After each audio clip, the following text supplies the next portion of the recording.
Autizm haqqında son zamanlar daha yayğın olan fikirlərdən biri odur ki, autizm bir xəstəlik deyil, sadəcə olaraq bu bir sindromdur. Autizm haqqında, sindrom haqqında məlumat 1943-cü ildə Leo Kanner tərəfindən aşkarlanıb. Belə ki, Leo Kanner Amerika psixiatrı olub və bir neçə uşaq üzərində keçirdiyi araşdırmada o uşaqlarda qeyri-əqli və psixi cəhətdən fərqli uşaqlarda burada fərqli cəhətlər görülür. Məsələn, autizm sindromlu uşaqlarla əqli cəhətli geri qalan uşaqlar arasında oxşarlıq olsa da, fərq onu biraz çaşdırır. Çünki əqli cəhətdən geri qalan uşaqlarda biclik olmur. Onlar seçici olmurlar. Və onlarda stereotip hərəkətlər, təkrarlanan hərəkətlər olmur. Amma autizm sindromlu uşaqlarda bu tip hərəkətlər daha çox bilinir. Və autizm sindromlu uşaqlar olsun, Asperger sindromlu uşaqlar olsun, onların hər birində qeyri-ifri istedad olur. Məsələn, elə autizm sindromlu uşaq var ki, istənilən telefonu versən, hətta görmədiyi telefonu, məsələn, biz birinci dəfə o telefonu görürüksə, onun funksiyasını sizdən məndən yaxşı biləcək. Və yaxud da ki, autizm sindromlu uşaq, məsələn, burada mən sizə misal çəkə bilərəm, 6 yaşında bizdə oğlan var, 3 yaşından yazmağa başlayıb. Halbuki insanlarla ünsiyyət, deyilən hər bir sözü bu insan yazır. İnsanlarla ünsiyyətə girməsə də, televiziyada deyilən sözlər hamısını təkrar edə bilir. Və həmçinin də o vaxtlarda, 1943-cü ildə televiziya o dərəcədə aktiv olmasa da, aktual olmasa da, amma orada uşaqlarda gördüyü, əqli problemli uşaqlardan gördüyü fərqli cəhətlər onu çaşdırır. Və sırf ona görə də ilkin autizm diaqnozunu, erkən autizm sindromu haqqında məlumatlar Leo Kanner tərəfindən verilir. Mənim autizm haqqında əvvəllər təsəvvürüm çox az idi. Təxminən bir 2-3 il öncə. Mənim evladlarımda əqli psixoloji problem var. Böyük evladımda əqli gerilikdir. Amma qızım 5 yaşında danışmadı, ünsiyyətə girə bilmədi. O biri evladımdan fərqli olaraq. Mən müraciət elədim Azərbaycanda həkimlərə, Səhiyyə Nazirliyinə, diaqnoz qoydular autizm. Mən soruşdum, maraqlandım, autizm haqqında heç bir bilgi ala bilmədim. Heç kim bu haqda mənə bir şey demədi. Buna görə də qərara aldım ki, özüm axtarım ki, bu autizm nə olan şeydir? İnternet səhifələrindən çox axtardım. Haradasa bir 20-30% məlumatım var idi ki, autizm nədir? Autizm auto sözündən əmələ gəlib. Özünü, fərdi, öz aləmi var. Yəni, loru dildirsə, qarışma mənə, qarışmayayım sənə. Mənim sənin aləminlə işim yoxdur, sən də mənə qarışma. Ona görə məşğələlər çətinlik törədir. Biz onlara məcbur eləyik, onlardan tələb eləyəndə ünsiyyəti, onlar adicə göz təmasından qaçırlar. Adicə suala cavab verir. Hətta onlara müraciət edib çağıranda, hətta elə təsir bağışlayır ki, onlar eşitmirlər, kardılar. Əslində elə deyirlər. Onlara lazım olan eşidirlər. Hətta onların yanında nəyisə patlatsan, heç düşkönüb baxmazlar da. Bəzən elə bilirlər laldır. Sonra görürlər, yox, bəzi sözləri, bəzi hecaları, səsləri çıxardır, deyir. Amma konkret sözə, cümləyə gələndə bunlarda çox çətin alınır. Autizm uşaqları fərqli uşaqlar sayılırlar. Yəni, onlar bütün xüsusiyyətləri ilə, stereotipik davranışları ilə, əlamətləri ilə fərqlilik təşkil edirlər. Və ona görə də bu uşaqlara sadəcə olaraq bir fərqli uşaqlar kimi yanaşılır. Və öz növbəsində də təbii ki, bu yanaşmanın özü də bütün valideynləri sevindirir. Çünki autizm elə bir problemdir ki, bu daim dinamikada inkişaf edə bilər həmin uşaqlar. Hətta Avropada artıq müəyyən olunub ki, bu uşaqlarda 82-85%-ə qədər tam olaraq irəliləyiş mümkündür. Sözsüz ki, intensiv məşğələlər və erkən müdaxilə, yəni problemin üstünə daha tez düşülübsə, 82-85%-ə qədər tamamilə inkişaf mümkündür. Halbuki biz bu inkişafı da öz mərkəzimizin daxilində də şahidi olmuşuq. Maşallah, o uşaqlar içərisində artıq məktəbə gedən, sərbəst danışan, müəyyən sadə riyazi tapşırıqları həll edən, müəyyən sadə dünya görüşünə malik olan və özünü normal həyatda idarə etmək qabiliyyətinə malik olan insanlar artıq formalaşmaqdadır və təbii ki, biz artıq o 82%-in əhəmi sübutunu da görürük ki, bu da bizi çox sevindirir.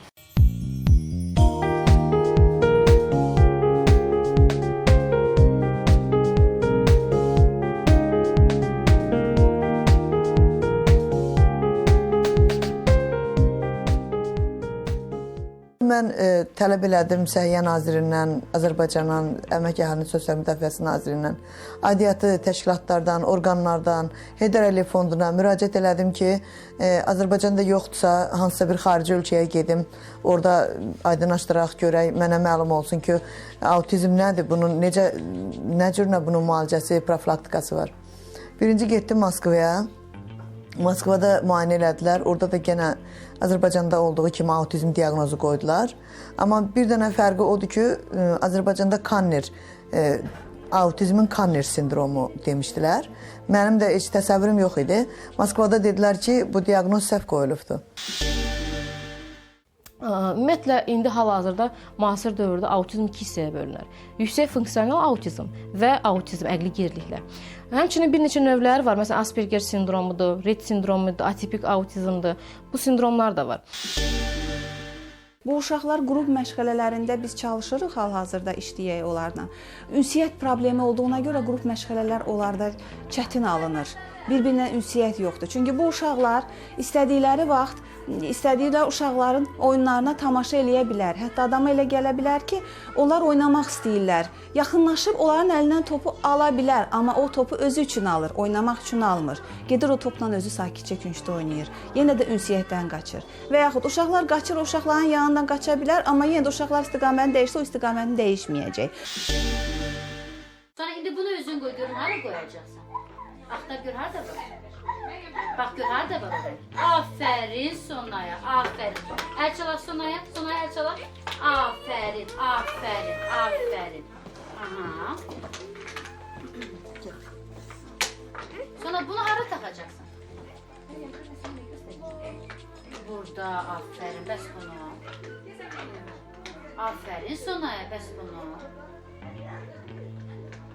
Afərin, afərin, afərin. Sonra mənim barmaqlarımı say, müəllimənin barmaqlarını say. 1, 2, afərin Sonaya, afərin.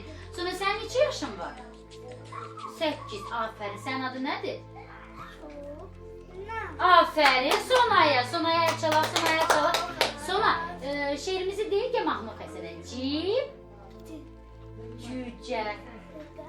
Lərim. Oxu da oxu. Oxu müəllimə sən qulaqsın. Cib. Cücə. Afərin, afərin. Afərin, afərin Sonaya. Afərin əl çala. Sona hanı? Sona kimdir? Göstər Sonanı. Kimdir Sona?